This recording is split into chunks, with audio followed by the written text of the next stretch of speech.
Smitty Smith, River City Blues Realty.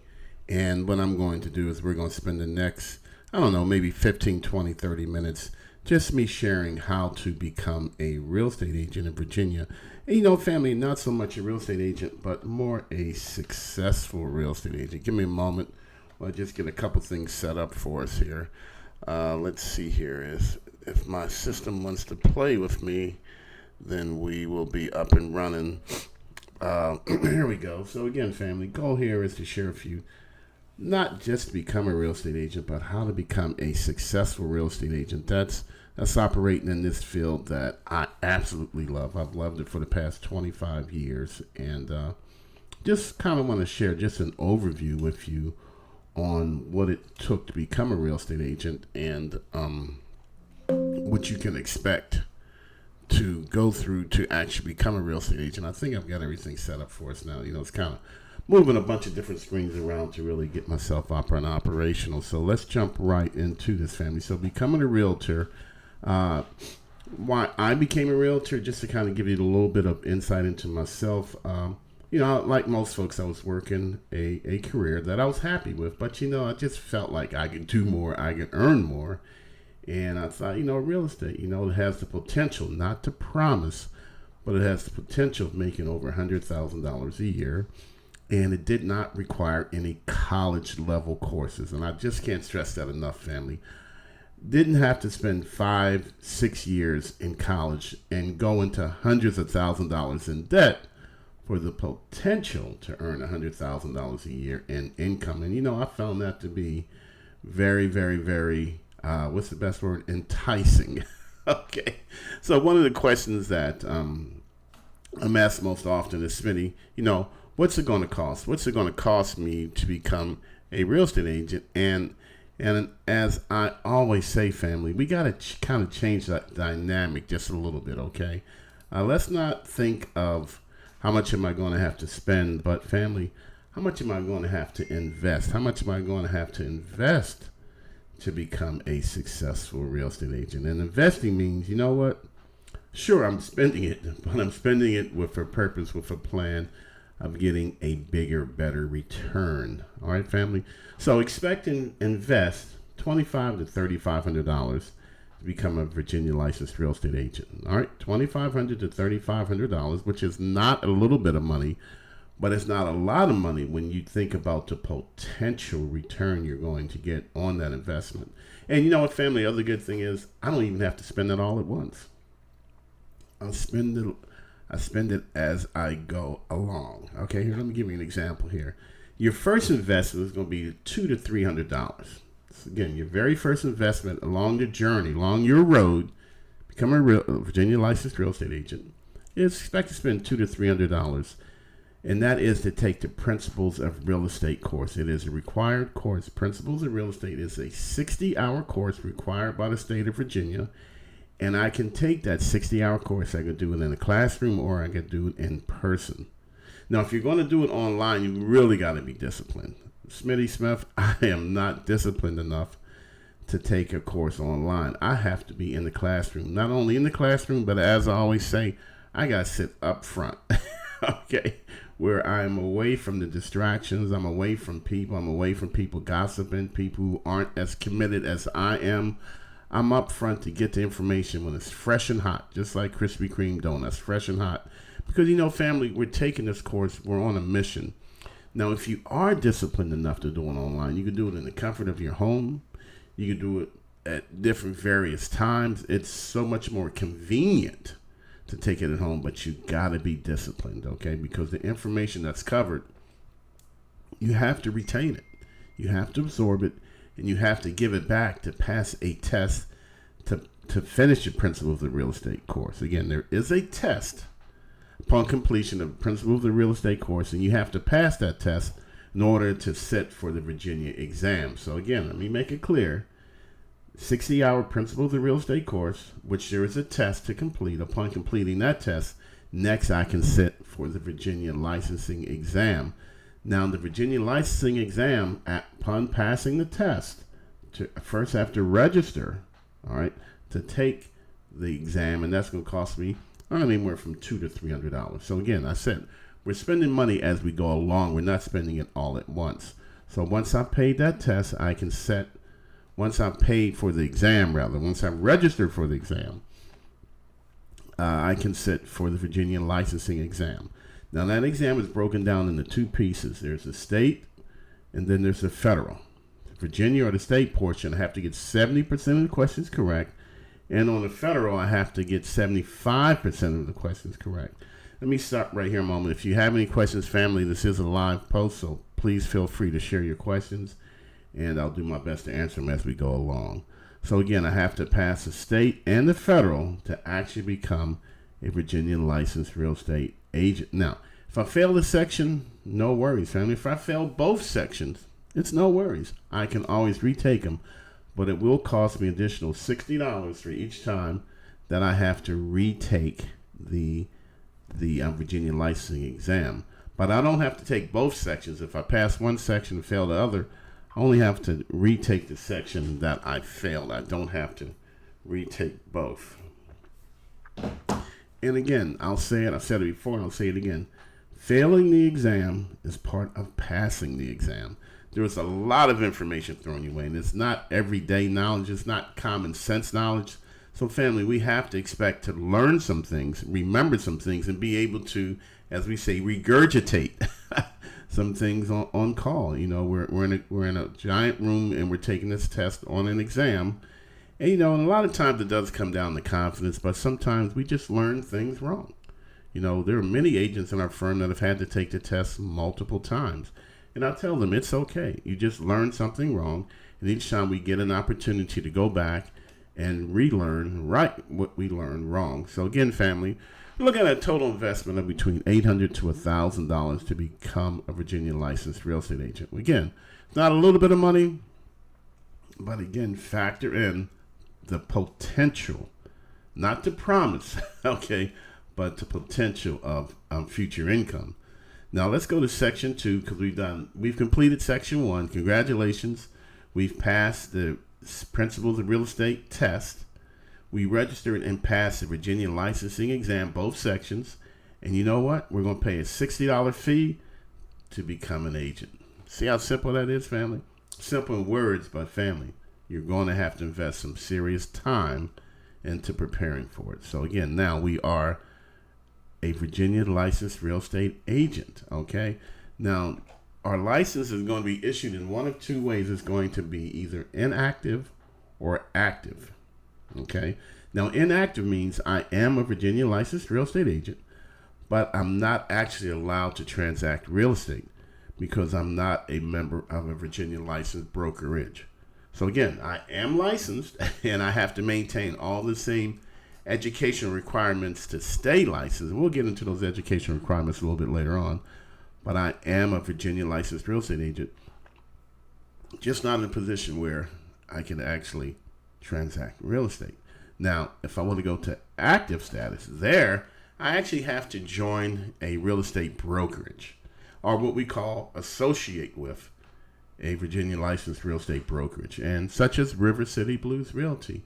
We are a firm. We have about 17 agents. We're small, but man, we get some stuff done, family. And again, you can associate with a big firm, or you can associate with a little firm. It just depends upon who you are and what's best for you.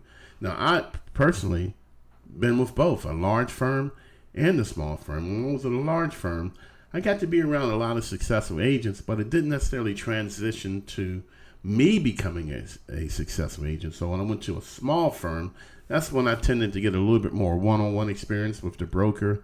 That's when I was really able to spend time talking to the other agents who were far more successful than me. And family association, it really does bring assimilation, I promise you, okay? So here at River City Blues Realty, we are members of the MLS, Richmond Association of Realtors, Virginia Association of Realtors, National Association of Realtors. We're members of several professional organizations because we take this business very, very serious, okay? And since we're members of those associations, that means you too would have to join those. And that's where you're going to spend the bulk of your money, $1,700 to $2,500 to join the Richmond Association of Realtors, which you must do, no matter if you join River City Blues Realty or not, because that gives you access to the MLS. That's where all the houses are. It also gives you access to all of the additional training, as well as, more importantly, the forums. The forums are the tools that us realtor and real estate agents rely upon. So if you join River City Blues Realty, or a firm similar to River City Blues Realty that's members of these professional organizations, that means that you too must join these organizations. All right, so that's where we're going to spend the bulk of the money. As a matter of fact, family, we're now up to between $2,500 to $3,500 invested, not spent, but invested. You know, and many folks, they invested on a credit card because they invested with the expectation of getting a bigger, better return. I'm going to get back more money than I invested in. Now, let's get back to the brokerage just for a moment. You have to join a brokerage in order to take your license from inactive status to active status. Now, every brokerage has a broker. That's one person that is in charge of everything. And at River City Blues Realty, that's myself. I am the principal broker. And basically, as a principal broker, what that simply means is that I did have to take some college level classes, and I had to pass a very, very, very comprehensive broker exam. And that college level classes took me about a year, about a straight year of classroom time. And the broker exam, I spent countless hours preparing for it because my goal was to pass it the first time. And just so happens that I did. But had I not, I could have taken it as many times as I needed to. But as the broker of River City Blues Realty, my biggest and most bestest job is to be a cheerleader. Excuse me a second, family. A cheerleader for you. My job, my thing I enjoy most is cheering you along to becoming the best real estate agent, to be successful in this business that I absolutely love. And plus, as a principal broker, I am responsible for everything that you do and everything that you don't do. And many times, family, what you don't do is what gets you in trouble over what you do. All right? So again, my responsibility is to teach you the business. Yes, you have the book knowledge. As we like to say, yeah, you got the book learning. But now we got to teach you how to apply it, how to be successful. So we're going to teach you some things. All right, we're going to do this, but don't do that. This is how you do this. You know, it's a big investment of time and effort, but family, sharing is caring. So we're going to give you knowledge, and we're going to give you professional advice as to how to be successful in this business. And then also, family, I spend a lot of time helping you to stay motivated because real estate... Real estate can be a tough career, family. I'm not going to lie to you. Not here to sugarcoat anything at all. Real estate is real estate, okay? Sometimes it's easy, and then sometimes, not so much. Sometimes you work hard, you get paid, and sometimes you work hard and, well, you don't. It's not a guarantee. It's not a promise, okay? But it is potential. So my job is to help you understand that these things happen, how to deal with that when it does happen, how to overcome it, then how to keep hard on grinding, family. So again, our whole goal is to get you return on the money, not that you spent, but the funds that you invested. All right, and that return normally comes in the form of a commission. Now let's explain how commissions generally work. First of all, commissions are bad and they're good. The bad thing about commission is there's no guaranteed income. The good thing about commission is there's no guaranteed income. You know, if I am an hourly employee, I know how much money I'm going to make for these 40 hours. If I'm a salaried employee, if I do 50 hours, if I do 60 hours, my paycheck is going to be the same. And, you know, and there's comfort in that. There is some comfort in knowing that, yes, I'm going to get paid. And yes, this is how much I'm going to get paid every week, every 2 weeks. In real estate, no such animal, family. I'm getting over a little bit of cold, so you got to bear with me here. There's no such animal, all right? There's no guarantee that I'm going to be compensated via commission or any other form of payment. But family, I love being in charge of my financial future. I love the challenge of knowing that the harder I grind, the greater the potential of my income. I love knowing that I may not be limited to $30,000, $40,000, $50,000 a year. You know, family, sometimes we have great years, sometimes we have okay years, but as long as they average out to me making more money than I would have prior to becoming an agent, I count that year or those years as successful. So again, first year agents, some of them make less than zero. Say, how Smitty, what is this less than zero stuff? You've invested the money, but you're not working. By the time you pay your fees, and there are plenty of fees being a professional real estate agent, we're going to talk about those a little bit later. So if I invested money to become an agent and then I'm not actually working, then I'm actually losing money, which means less than zero. And then family, as a broker, I've worked with several agents who've made over $100,000 a year in years subsequent to that. First year agents. First year agents, family, again, it's what you bring to the table. That's the wonderful thing. That's the challenging thing about being a real estate agent is it's what you bring to the table is what you can take from the table. Okay, so here's an example. Let's say we sell a $250,000 home. That's offering a very typical 3% commission. All right, and then there are different commission rates being offered. But let's say it's 3%. That means that you just generated $7,500 in commission income. $7,500 off of just one transaction. Now, let me make it clear. You're not going to get all $7,500. You have to go through what we call a commission split. And different brokerages have different splits.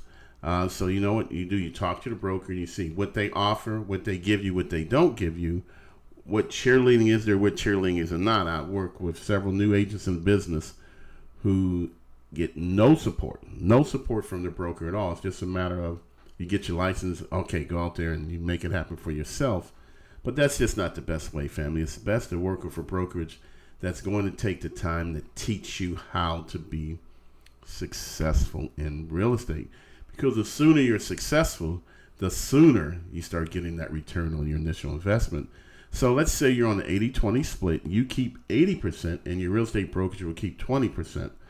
That means that you've just earned $6,000 in income off of just one transaction. Now, your brokerage, let's make this clear, they're going to teach you the business. They're going to be your biggest cheerleader, going to advise you. The brokerage, too, is looking for a return of the investment in you. So that's why you have a commission split, family. Again, you keep 80%, and your brokerage, they're going to get 20% or whatever you agree to, whatever the brokerage commission split is. And again, there are different brokerages, have different splits, okay? But the more money you get to keep, the better off you are. But again, you got to balance that with who's going to teach me how to be successful in this business that has a lot of moving parts, sometimes all moving in different directions at different speeds. So you got to learn how to manage this stuff, okay? So again, that's how an agent can make $115,000, $120,000 a year, because they're going to do several transactions throughout the year, not one. It's not uncommon, family, to have 3-4 real estate transactions close a month. All right. So again, here's a question for you. Based upon your current income structure, how long would it take you to earn? How much potential do you have to earn $115,000 a year? And as I keep saying, it's potential. It's not a promise. But what if I don't do 115, Smitty? What if I only do $60,000, $70,000 a year? That's pretty good. I'm sure that's going to be an increase for a lot of folks. Or what if I just did it and that was additional income? What if I kept my primary job and I just did real estate in addition to? Family, there's a lot of different ways we can approach this, okay? We have full-time agents, and we do have part-time agents associated with River City Blues Realty. We have 3/4-time agents. It's all a matter of what time and energy you can invest, okay? Now, let's go to Section 4, Life of a Realtor. Let me check my time, family. We're really good on time. Section 4, Life of a Realtor. All right, first thing we want to talk about is that you got to be self-reliant. You are a small business owner. All right? There's not going to be anyone behind you pushing you to work. That's not what we do. We motivate you. We advise you. But we're not here to set your time schedule. It doesn't work that way, family. And then as a professional real estate agent, there are a bunch of fees. All right, let me talk to you about just some of the fees. Each and every quarter, we pay an average of $100 to $185 in quarterly fees. That's every 3 months. We got to pay some fees. We got to pay dues. Then once a year, we call that our big fee. That's last year. I think it was $565, somewhere in that range. I'm just kind of sharing, again, overview amounts, not promising amounts, okay? So you can see that every quarter, we're paying dues. Once a year, we're paying big dues. And then throughout the year, various times, we have to take continuing education courses, which that too costs money. And then there's money for the lockbox. Then there's money for errors and omissions insurance. Again, it doesn't matter if I'm generating income. I can't say that enough. Yes, there's always money going out, but as long as it's income or money coming in that's greater than what's going out, then you know what? It's okay. But again, family, remember, you're self-employed. This is probably the biggest challenge, is transitioning from being employed to self-employed. You are, in fact, a small business owner. All right? And if you grind, you grind. If you don't grind, then you don't grind. You get to decide what hours you work. You get to decide what hours you don't work. Some folks never come south to Dinwiddie. They say that's not going to be my area of expertise. And some folks never go north past Ashland. Excuse me. It's all just a matter of what you want to do. Because as a small business owner, I get to decide. I get to define where I'm going to be successful at. All right. So no 9 to 5, no clock punching in, no clock punching out, no supervision. All right. It's all about you, what you bring to the table. Truth is, family, many times I work when my clients are off, but you know what? I also work when my clients are not off. My clients are off. That's generally when we're showing houses. When my clients are not off, that's generally where I'm setting up the houses that we're going to look at when they are off. So again, real estate, family, it can take up a lot of time. All right? It really, truly can. It can consume you. This business can consume you. So one of the things that we're going to advise you on how to do is how to set some boundaries. How to set some boundaries for your success. How to set some boundaries so that all your time doesn't go into the business. You still have that family time. You still have that vacation time. You still have that just sit around and do nothing time. Because if not, family, real estate will take everything, all the time, all the effort that you have. That's just the nature of the business. But as we said, since you are a small business owner, independent owner, you get to decide how much time that you're going to spend. But we're going to teach you and advise you how to use that time most effectively. Because we can invest time or we can waste time. And wasted time is not what we want you to do. Hey, family, look here. I am Smitty Smith. If you have any other questions, I want you to feel free to give me a call. You can see my number, 804-350-4139. I'll be most happy to answer any questions you have, give you advice on what schools you may consider taking, where you can get the principles of real estate. We actually do help the agents that are going to associate with us to pass the exam by studying with you. All right, there have been many times I spent several hours just reviewing questions, reviewing flashcards with soon-to-be agents helping you prepare. We can't take the test for you, okay, but what we can do is we can help to ensure that you've got the confidence, that you have the knowledge base, that you can, in fact, take the Virginia licensing exam, which does include math questions, okay? But how, you know what? I got this, Smitty. Because we put the time in it. We invested the time. We invested the effort up front. And again, if I don't pass it the first time, failing is part of passing. I'll learn what I'm weak at. I'll learn where I'm weak at. And we'll just go back and we'll study that section. Then you go back at it. We've had agents who needed to take the test 6, 7, 8 times. But they did it. Many times, those make the best agents because that shows a high level of confidence, a high level of determination. And in real estate, that's probably most important of all. I am determined to grind. I am determined to be successful. And at River City Blues Realty, as principal broker, as your biggest and most bestest cheerleader, I'm here to help you to succeed. All right, family, thanks for joining me. Please tell your friends and family. I want everyone to stay blessed and highly flavored. I gots to go. Deuces.